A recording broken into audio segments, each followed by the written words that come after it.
never believed in Bigfoot until I came face to face with one. What I'm about to tell you happened 3 years ago, and I still wake up in cold sweats thinking about it. My name doesn't matter, but what matters is that I'm a park ranger with 15 years of experience dealing with wildlife. I've handled bears, mountain lions, wolves, and every dangerous animal you can think of. Nothing could have prepared me for what I encountered in those woods. It started with a phone call on a Tuesday morning in late September. The leaves were just beginning to turn, and I was looking forward to what should have been a quiet season before winter set in. My supervisor called around 7 in the morning, which was unusual since he typically didn't get to the office until 9. His voice sounded different, strained in a way I'd never heard before. He told me they needed me for a special assignment, something classified that would pay triple my usual rate. Triple. That should have been my first red flag, but I needed the money badly. My truck had broken down the week before, and the repair bills were eating into my savings. My daughter was starting college the following year, and every extra dollar mattered. The supervisor wouldn't give me any details over the phone, just told me to meet at the ranger station at 6 the next morning. When I pressed him for more information, he got quiet for a moment before saying it involved a dangerous animal situation that required experienced personnel. He emphasized that discretion was absolutely critical, and that I couldn't discuss the assignment with anyone, not even my wife. That night, I barely slept. Something about the whole conversation felt off, but I couldn't put my finger on what exactly was bothering me. I kept telling myself it was probably just a problem bear or mountain lion that had been attacking livestock or threatening hikers. Maybe the landowner was someone important who wanted the situation handled quietly. I arrived at the ranger station just before 6 and found a black pickup truck waiting in the parking lot. 3 other guys were already sitting in the truck bed, and I could see their breath in the cold morning air. I recognized 2 of them as rangers from neighboring districts, both solid, experienced guys I'd worked with before.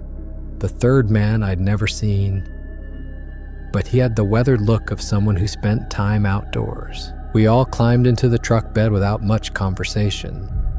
Everyone seemed tense, which reinforced my assumption that we were dealing with some kind of serious wildlife situation.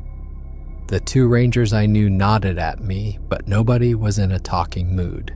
We arranged our gear and settled in for what looked like it would be a long drive. The truck pulled out of the parking lot and headed toward the mountains on roads I'd traveled countless times. But after about 20 minutes, we turned onto a Forest Service road I'd never been on before. The road was rough, barely more than 2 tire tracks through the trees, and we bounced around in the truck bed as the driver navigated around rocks and fallen branches. About 40 minutes into the drive, one of the guys in the front passenger seat turned around to look at us. He was wearing a business suit, which struck me as completely wrong for where we were supposed to be going. His tie was perfectly knotted, his shoes were polished, and his hair was styled like he was heading to a board meeting instead of into the wilderness to deal with a dangerous animal. But what caught my attention most was his expression. The guy looked terrified. Sweat was beading on his forehead despite the cool morning air, and his hands were shaking slightly as he gripped the back of his seat. His eyes had the wide, haunted look of someone who hadn't slept in days. He stared at each of us for a long moment before clearing his throat.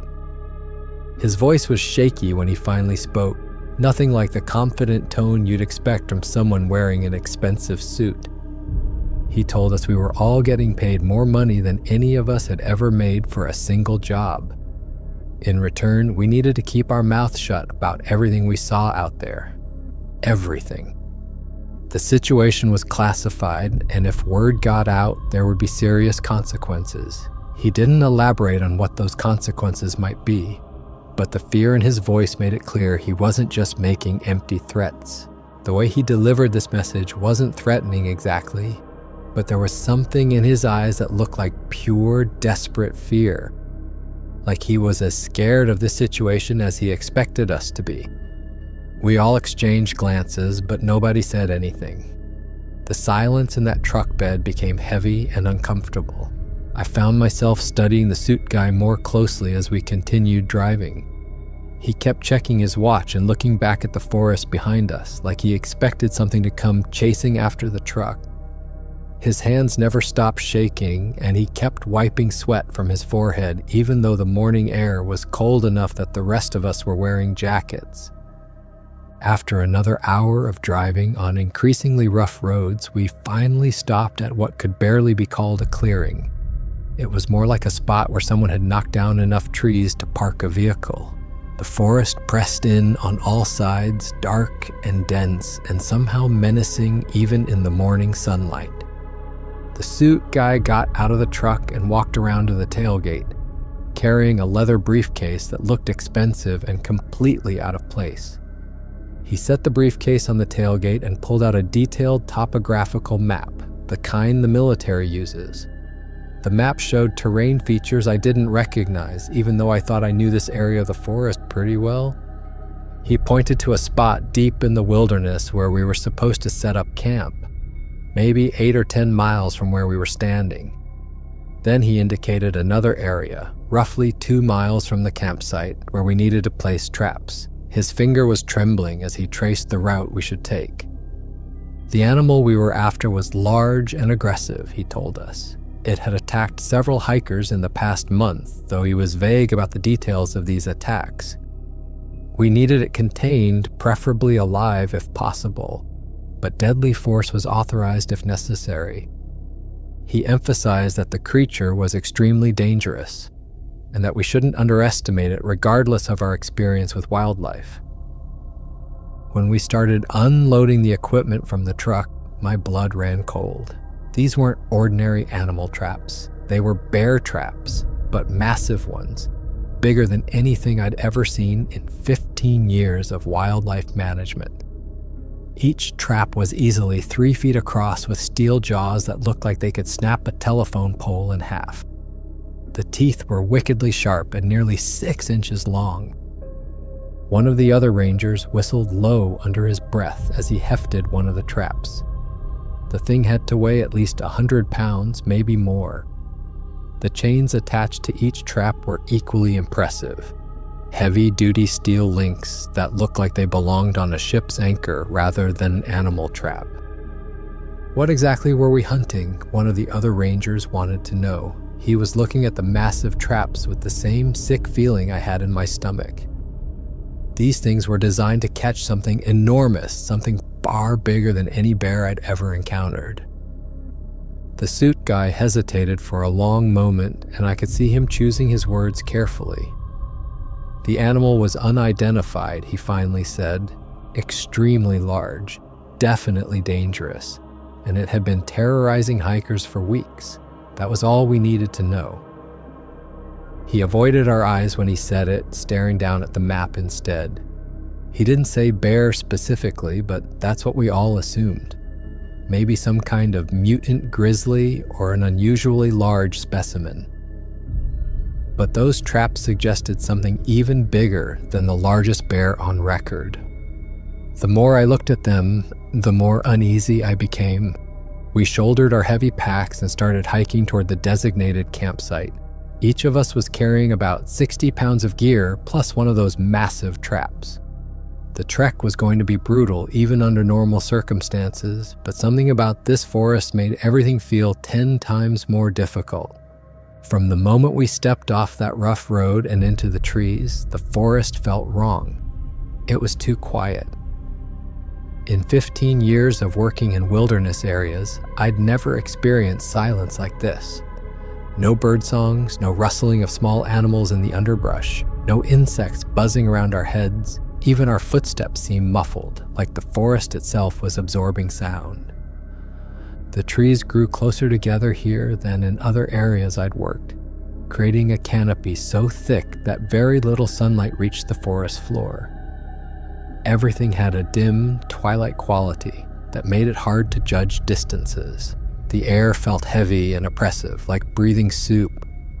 About half a mile into the hike, we started finding the first pieces of evidence that something was very wrong in these woods.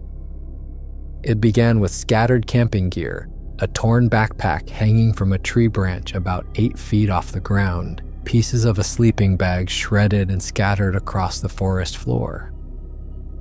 The damage looked deliberate, not like what you'd see from a bear rummaging through someone's campsite. Then we found the bloodstains, dark, dried patches on tree trunks, some of them 8 or 9 feet off the ground. The blood had soaked deep into the bark and looked like it had been there for weeks. Whatever had left these stains was either very tall or had thrown something bloody with tremendous force. One of the rangers knelt down to examine some torn fabric caught on a low branch. The material was thick, like it had come from a heavy jacket or outdoor gear. It was shredded in a way that suggested incredible strength rather than sharp claws. The tears were clean and straight, like something had simply ripped the fabric apart with its bare hands. We kept walking, but everyone's mood had shifted dramatically. The easy conversation from earlier died completely. We were all scanning the tree line constantly, gripping our rifles tighter than necessary. Every shadow seemed to move. Every rustling branch sounded like approaching footsteps. The deeper we went into the forest, the more evidence we found of violence. More torn clothing, more bloodstains, pieces of camping equipment scattered seemingly at random. At one point, we found what was left of a tent that had been completely destroyed. The fabric was in tatters, the aluminum poles were bent and twisted, and the stakes had been pulled from the ground with such force that they were still trailing chunks of earth. But the most disturbing discovery was the smell. As we got deeper into the forest, there was an odor in the air that none of us could identify. It was musky and animal-like, but there was something else mixed in, something that reminded me of wet fur and rotting meat. The smell got stronger the further we hiked until it was so overwhelming that we had to breathe through our mouths. After about 2 hours of hiking through this nightmare landscape, we came across something that stopped us all in our tracks. In a small clearing where the canopy opened up enough to let some sunlight through, we found footprints in the soft earth. At first, we all crowded around thinking we'd finally get a good look at what we were dealing with. Maybe we could identify the species and prepare accordingly. The prints were clearly visible in the mud near a small stream, preserved perfectly in the soft ground. But when we got close enough to see the details clearly, every face went pale. The prints were enormous, easily 18 inches long and 8 inches wide at their widest point. But they weren't paw prints or claw marks. They looked exactly like human footprints, just scaled up to an impossible size. The toes were clearly defined, the arch was there, even what looked like heel impressions in the softer soil. But no human had feet this large, and no human was heavy enough to leave impressions this deep. We found dozens of them leading in different directions around the clearing. Some were partially obscured by leaves and debris, suggesting they'd been made at different times over a period of days or weeks. The stride length between prints was enormous, at least 4 feet, which meant whatever made them was either incredibly tall or taking enormous steps. One of the rangers knelt down and placed his boot next to one of the prints for comparison. His size 11 hiking boot looked tiny next to the massive footprint. The depth of the impression suggested something unbelievably heavy, much heavier than any bear I'd ever tracked. "This doesn't make sense," he said, his voice barely above a whisper. "No bear leaves tracks like this. No animal I know leaves tracks like this. These look almost human, but no person could be this big or this heavy." We spent nearly 30 minutes examining the prints, trying to come up with any reasonable explanation for what we were seeing. But there wasn't one. These were the footprints of something that shouldn't exist, something that didn't fit into any category of animal we knew about. That's when 2 of the 15 guys we'd started with made their decision. They threw down their packs right there in the clearing and started pulling out their personal gear. "I'm out," one of them announced. "Whatever this is, I didn't sign up for it. My wife is pregnant with our first kid, and I'm not dying out here for any amount of money." The other guy nodded and shouldered his lighter pack, leaving behind all the government-issued equipment. "You should all come back with us," he said, looking around at the rest of us. "This feels wrong. Everything about this feels wrong. Those aren't animal tracks, and whatever made them isn't going to be stopped by the equipment they gave us." They started walking back the way we'd come, and I'll admit part of me wanted to follow them. My gut was telling me the same thing, that we were walking into a situation we couldn't handle and didn't understand, but the money was too good to walk away from. And I kept telling myself I'd dealt with dangerous situations before. We watched the two rangers disappear back down the trail, and the forest seemed to grow even quieter after they left. The remaining 13 of us stood around those impossible footprints for another few minutes, nobody wanting to be the first to suggest we continue deeper into whatever territory we were entering. Finally, the oldest and most experienced ranger in our group picked up his pack and adjusted the straps. "We've come this far," he said. "Let's at least set up camp and see what we're dealing with."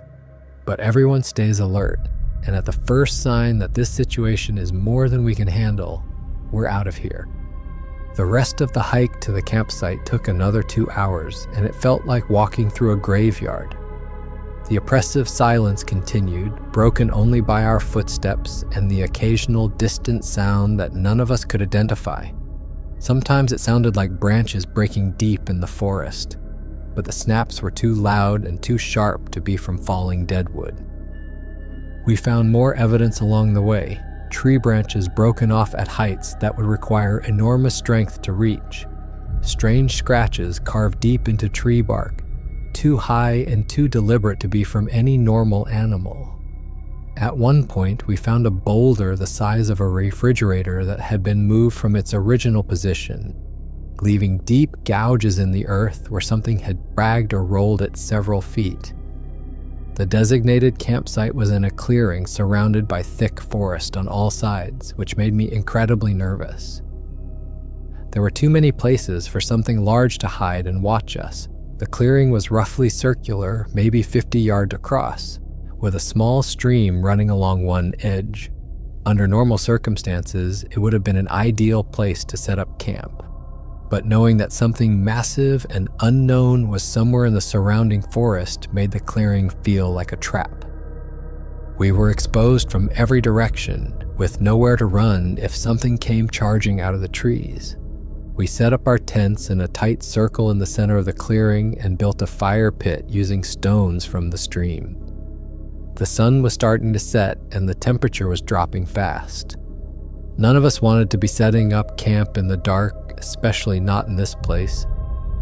As we worked, I kept catching glimpses of movement in my peripheral vision.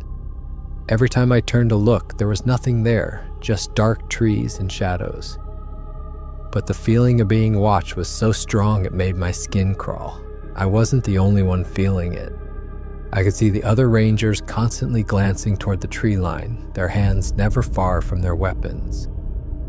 One of the guys suggested setting up an early warning system using empty cans with rocks inside, strung on fishing line around the perimeter of our camp. It seemed like a good idea, so we spent the last hour of daylight creating a makeshift alarm system about 30 feet out from our tents. We used nearly 300 feet of fishing line, creating a web of nearly invisible tripwires connected to dozens of cans. If something large tried to approach our camp during the night, it would inevitably hit one of the lines and send the cans clattering. It wasn't sophisticated, but it was better than nothing. We also prepared the massive traps we'd carried in, though we didn't set them yet. The plan was to place them in the morning at the locations marked on our map. Just looking at those things made my stomach turn. What kind of creature required traps that size? The steel jaws were spring-loaded with enough force to break the leg of an elephant. The teeth were sharp enough to cut through bone, and the chains were anchored to steel stakes that we'd have to drive deep into the ground with sledgehammers. Everything about the trap suggested we were dealing with something incredibly large and incredibly strong. That night, we sat around the fire trying to keep the conversation light, but everyone was on edge. We took turns telling stories about dangerous animal encounters we'd dealt with in the past, trying to convince ourselves this was just another job. Black bears that had gotten too comfortable around campsites, mountain lions that had been stalking hikers, aggressive elk during rutting season. But even our most harrowing stories seemed tame compared to what we'd seen so far. None of us had ever dealt with an animal that left 18-inch human-like footprints or had the strength to tear camping equipment apart like tissue paper. As the night wore on, the forest around us remained unnaturally quiet. No owl hoots, no rustling of nocturnal animals, no insects chirping. It was like everything in the forest had fled the area, leaving us alone with whatever was responsible for all the destruction we'd seen. I was assigned to the second watch, which meant I could try to get a few hours of sleep before taking my turn monitoring the camp. But sleep was impossible. Every small sound had me reaching for my rifle. The fire cast dancing shadows that looked like moving figures, and every time the wind moved the trees, it sounded like footsteps approaching through the forest. Around midnight, I gave up trying to sleep and just lay in my tent listening to the night sounds. That's when I first heard it, a low, rumbling sound that seemed to come from deep in the forest. It wasn't quite a growl and wasn't quite a call, but it was definitely made by something alive and very large. The sound lasted for maybe 10 seconds before fading away, and it raised every hair on my body. Whatever made that noise was big enough to produce sounds that carried for miles through the forest. I lay there hoping I'd imagined it, but about 20 minutes later, I heard it again, this time coming from a different direction. I finally dozed off around 3 a.m, but my sleep was filled with nightmares about massive shapes moving through the trees and eyes watching us from the darkness beyond our fire. The can alarms went absolutely crazy at 4:30 a.m. Not just 1 or 2 cans, but what sounded like our entire perimeter being triggered simultaneously. The noise was deafening in the quiet forest, dozens of cans rattling and banging as whatever had hit our tripwires thrashed around in the fishing line. We all bolted upright and grabbed our weapons, stumbling out of our tents in various states of undress. The sound was coming from multiple directions at once, like whatever was out there had surrounded us completely. The cans kept rattling for almost a full minute before the noise finally stopped. We rushed to the edge of our camp with flashlights and rifles ready, playing our beams across the forest where the alarm system had been triggered. The cans were still swinging violently, some of them torn completely off their lines and scattered across the ground. But we couldn't see anything in our flashlight beams except dark forest and shadows. The fishing line had been snapped in dozens of places and not just broken. It looked like it had been torn apart by something with incredible strength. Some of the cans had been thrown so hard they'd embedded in tree trunks 20 feet away from where they'd originally been hanging. One of the rangers claimed he'd heard footsteps during the commotion. Heavy, deliberate steps that sounded human but with much more weight behind them. The footsteps had circled our camp multiple times, he said, always staying just beyond the reach of our flashlights. We stood there in a defensive circle around our fire for the rest of the night, backs to the flames, trying to peer into the darkness beyond our light. Nobody even suggested trying to go back to sleep. Whatever was out there knew exactly where we were, and it had been close enough to touch our alarm system without any of us seeing it. The waiting was the worst part. We knew something was watching us from the forest, but we couldn't see it or hear it moving. It was like being studied by an invisible predator that could strike at any moment. At first light, we split into pairs and prepared to venture out and set the traps in the locations marked on our map. Nobody wanted to leave the relative safety of our camp, but we had a job to do. We loaded our packs with the massive traps, extra ammunition, and emergency flares. The locations where we were supposed to place the traps were all within a 2-mile radius of our camp, positioned along what appeared to be game trails marked on our topographical map.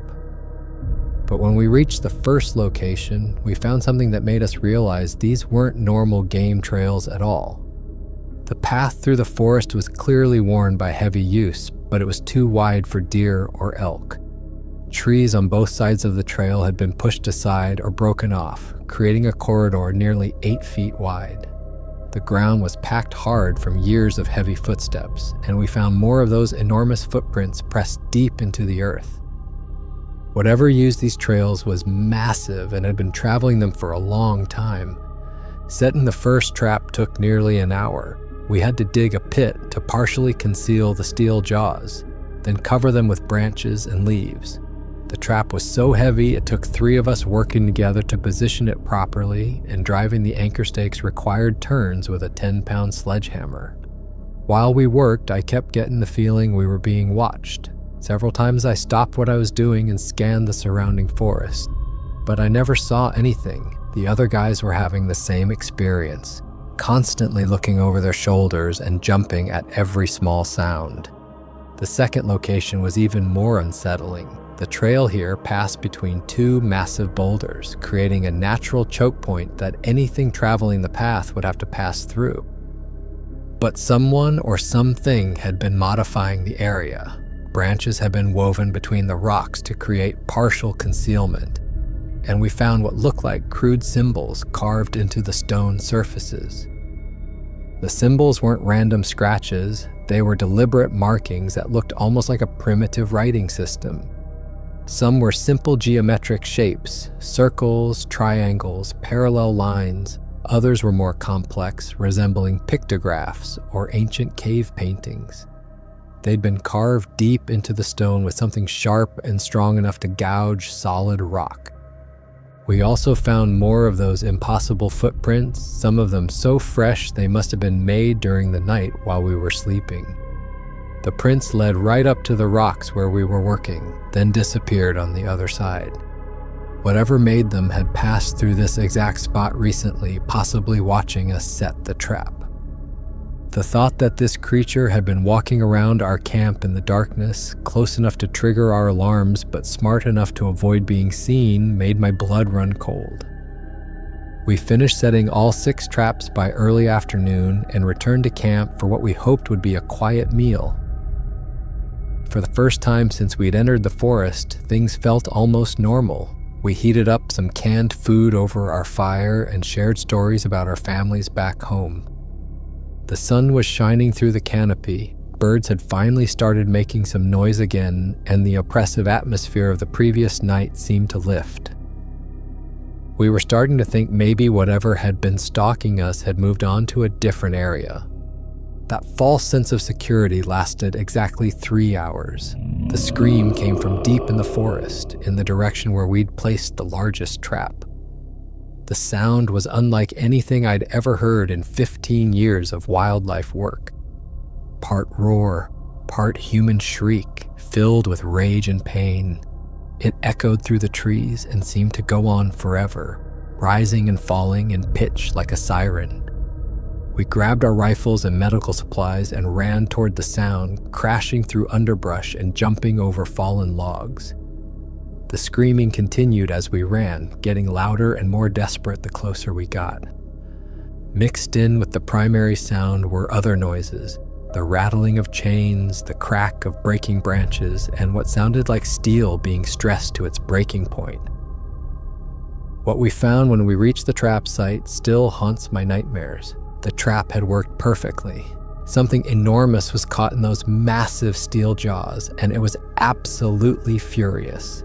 At first glance, through the trees and undergrowth, it looked like a giant person covered head to toe in dark brown fur. But as we got closer, the details became clear, and I realized we weren't looking at any kind of animal I'd ever seen before. The creature stood at least 8 feet tall, possibly closer to 9 feet. Its shoulders were broader than any human's, easily 4 feet across, and its arms were proportionally longer than they should have been. The hands were huge, with fingers that ended in thick, black nails that looked strong enough to tear bark from trees. But it was the face that really got to me. This wasn't a human face, but it wasn't quite an ape face either. The brow ridge was massive and prominent, the jaw was too large and too strong, and the eyes were set too far apart. But there was intelligence there, a kind of awareness that you don't see in regular animals. When it saw us approaching, it let out another one of those bone-chilling screams and started yanking at the trap with incredible strength. The steel jaws had clamped down on its left leg just above the ankle, and the creature was trying to pry them apart with its bare hands. The chain anchoring the trap to the steel stake was stretched taut, and I could hear the metal groaning under the stress. We all just stood there for several seconds, too shocked to move or think clearly. This thing wasn't supposed to exist. It looked like something out of a prehistoric textbook, like a missing link between humans and apes that should have gone extinct hundreds of thousands of years ago. The creature noticed our hesitation and seemed to understand that we were afraid of it. It stopped struggling against the trap and focused its attention on us, studying each of our faces with those intelligent, calculating eyes.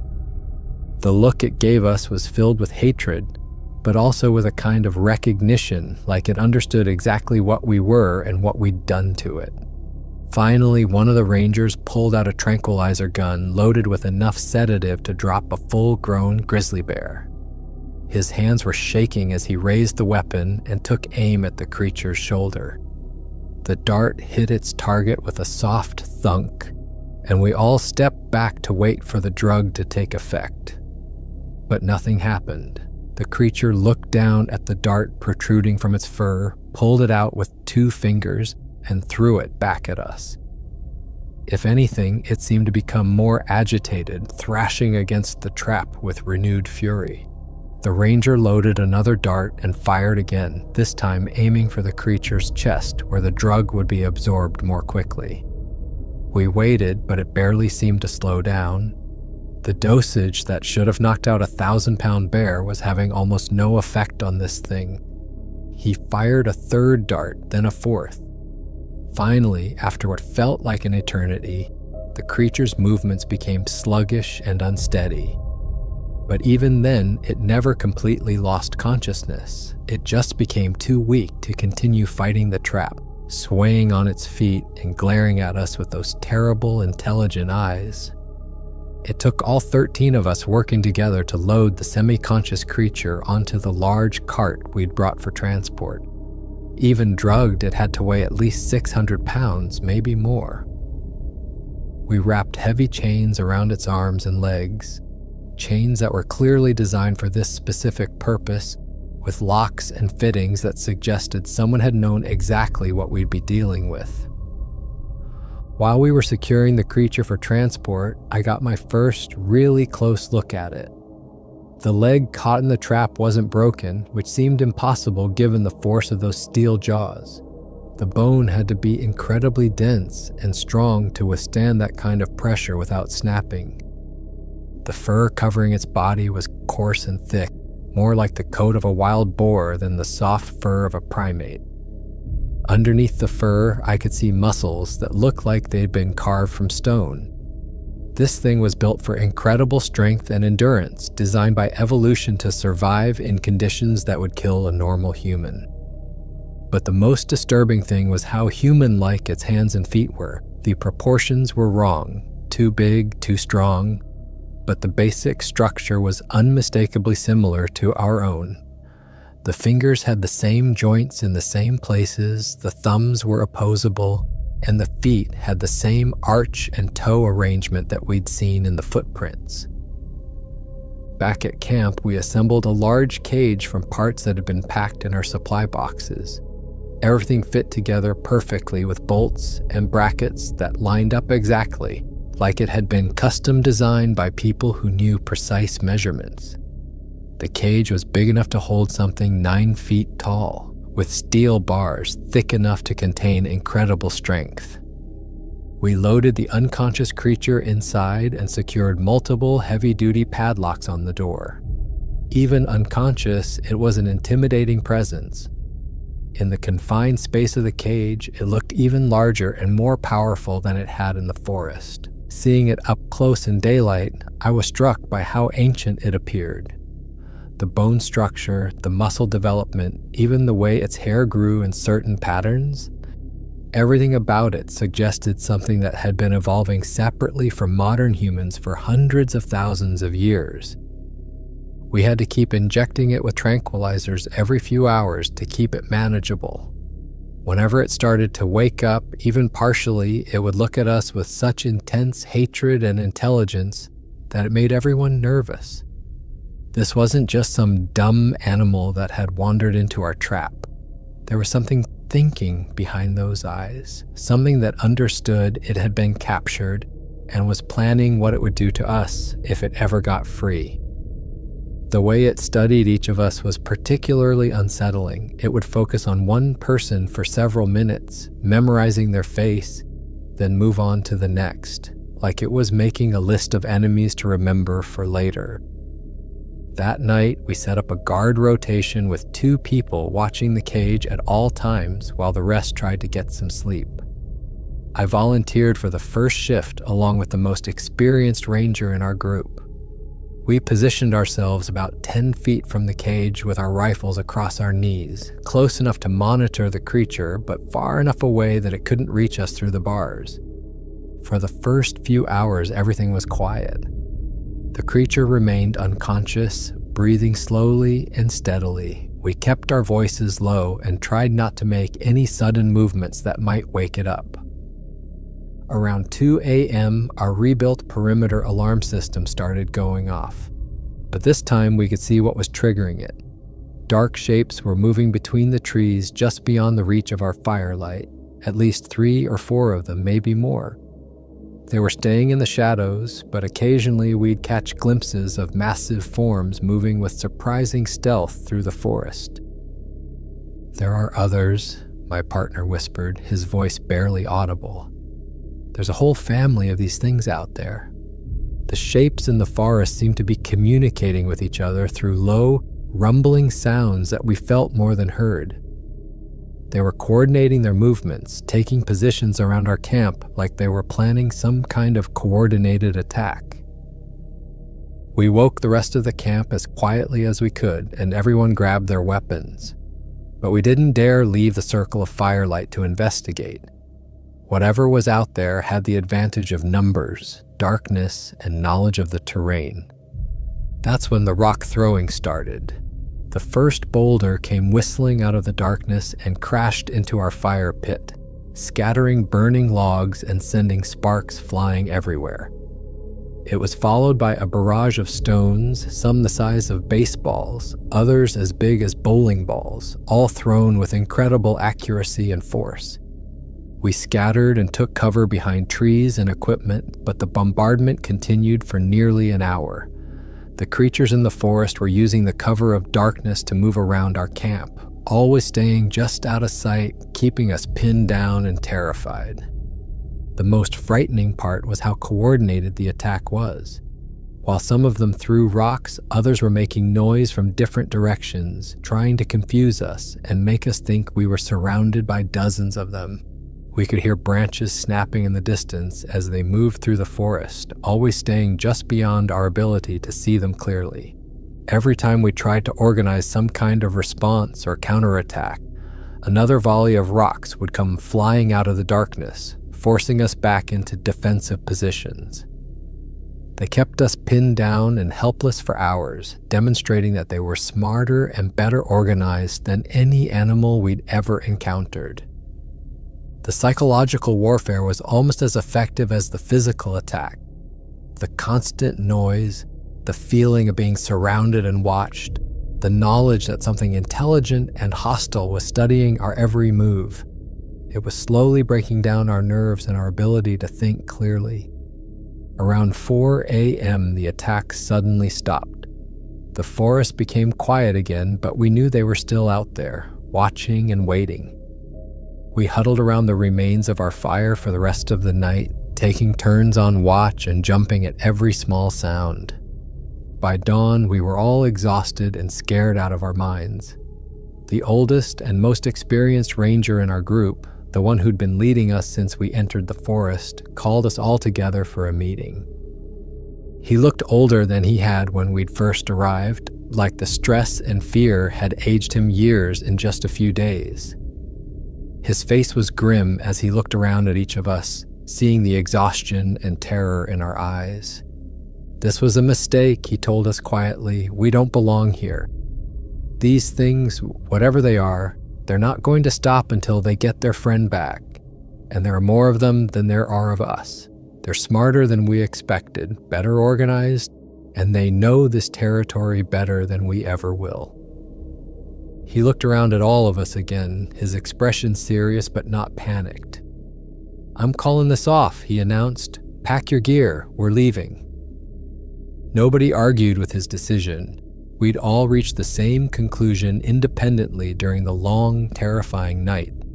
This situation was beyond our training, our equipment, and our ability to handle.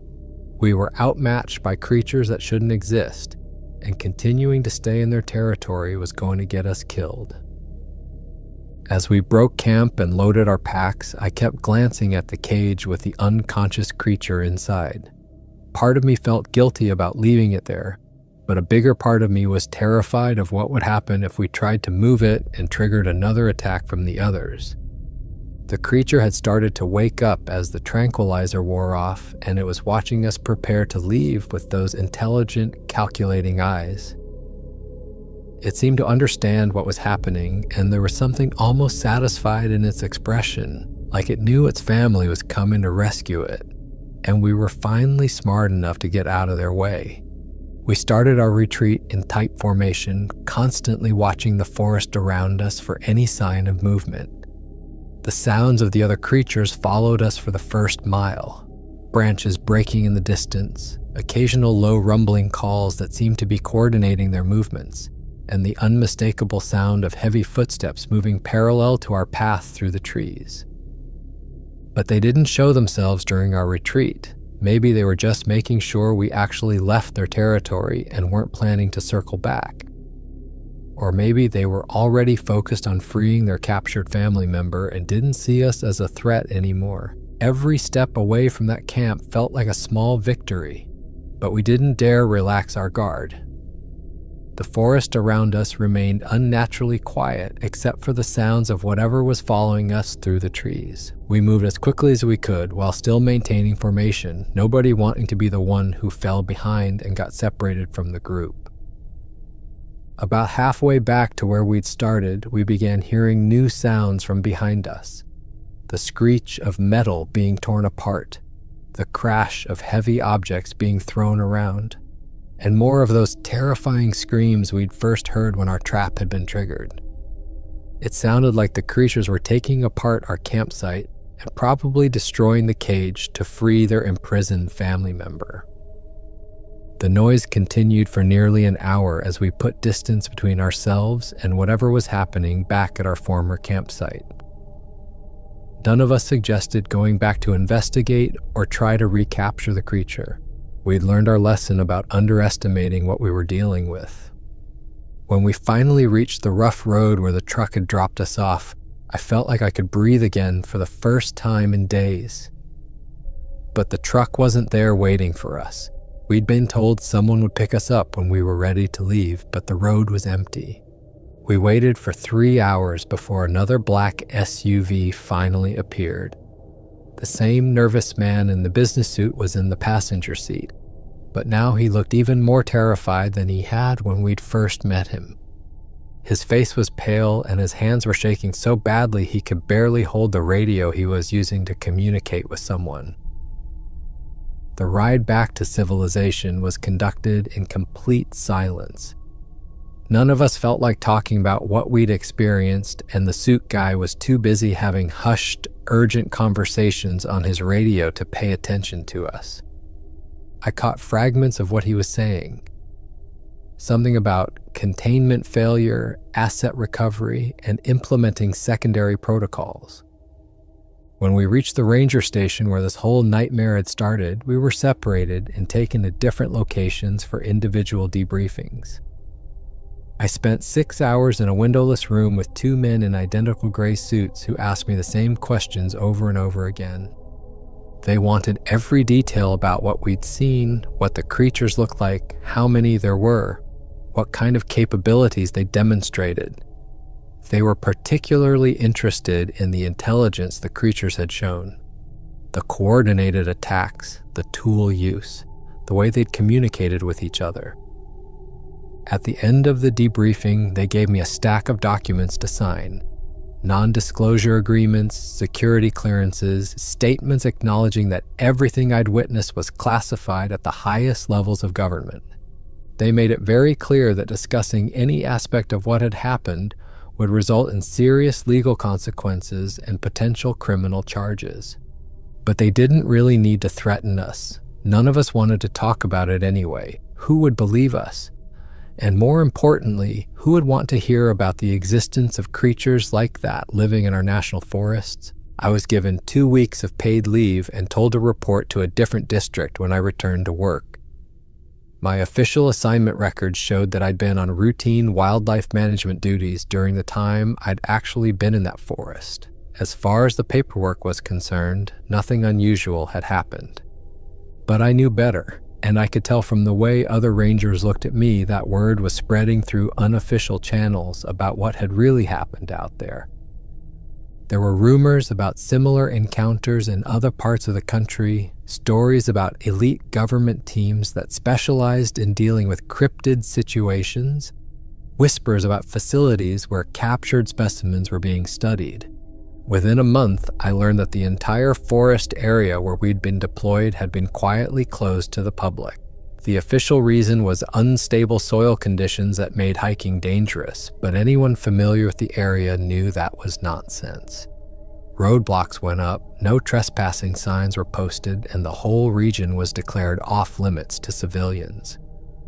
But I heard through unofficial channels that they'd brought in specialists, anthropologists, military personnel, people with equipment we'd never seen before. Whatever these creatures were, the government was very interested in studying them and keeping their existence secret from the public. I never found out what happened to the creature we'd captured, though I have my suspicions. Part of me hopes they let it go back to its family once they'd finished whatever research they wanted to do. But given how interested those government scientists seemed to be, I doubt it was that simple. 6 months later, I requested a transfer to a different region, somewhere as far from those woods as I could get. I told my supervisor it was for personal reasons, and he didn't ask for details, but I think he understood that some of us who'd been on that assignment needed distance from whatever we'd encountered. Even now, 3 years later, I still can't completely process what I experienced in that forest. Sometimes I wake up in the middle of the night thinking I hear those rumbling calls echoing through the darkness, or I catch myself scanning tree lines for massive shapes that shouldn't exist. I've heard rumors from other rangers about similar encounters in different parts of the country. Sightings that get covered up, evidence that disappears, witnesses who get transferred or suddenly decide to retire early. There's an informal network of people who've had experiences like mine, and we sometimes share information quietly, off the record. The official position, of course, is that these creatures don't exist. Any reports of unusual sightings get attributed to misidentified bears, hoaxes, or psychological stress from working alone in wilderness areas. But those of us who've seen them know better. What disturbs me most is the realization of how long this has probably been going on. These creatures aren't some recent phenomenon. They've been living in our forests for who knows how long, staying hidden, avoiding human contact. But as we've expanded into more remote areas and improved our surveillance technology, encounters have become more frequent. The government's response suggests they've been dealing with the situation for years, maybe decades. The specialized equipment, the established protocols, the network of people who know how to handle these situations. None of that gets developed overnight. This is a long-term operation that most people, including most government employees, know nothing about. But then I think about those creatures' intelligence and their obvious ability to remain hidden when they want to. Maybe the current arrangement is for the best. They stay in the deep wilderness where most people never go. We stay in our cities and developed areas, and everyone is safer that way. I've thought about quitting the ranger service entirely and finding work in a city somewhere, as far from wilderness areas as possible. But this is the only career I've ever known, and besides, someone needs to know what's really out there. Someone needs to watch for signs that these creatures are expanding their territory or becoming more aggressive toward humans. Because that's what worries me most about the whole experience. The creatures we encountered weren't just defending their territory, they were studying us, learning our capabilities, our weaknesses, how we operate. The coordinated attack on our camp demonstrated a level of tactical thinking that suggests they're capable of much more than simply hiding in the forest. What happens when they decide that coexistence isn't working anymore? What happens when human expansion into remote areas reaches a tipping point where conflicts become unavoidable? These creatures are strong enough to tear apart steel traps with their bare hands, intelligent enough to plan coordinated attacks, and apparently numerous enough to have family groups scattered across different forest areas. The government clearly has contingency plans for dealing with them, but I wonder if those plans are adequate for a species that's been successfully avoiding detection for hundreds or thousands of years.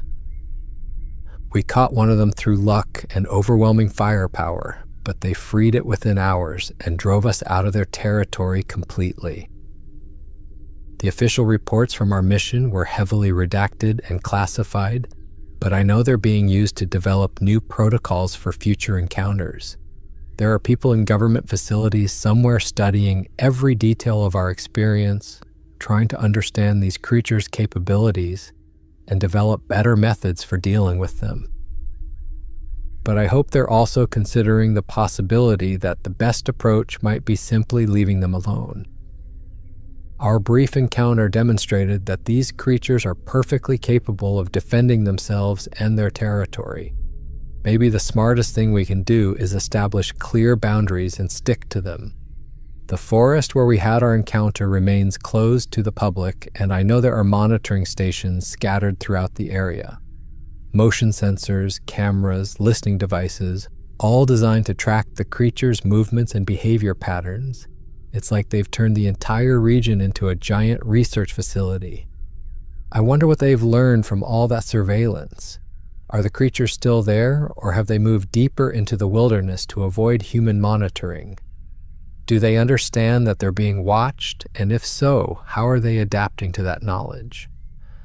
These are questions I'll probably never have answers to.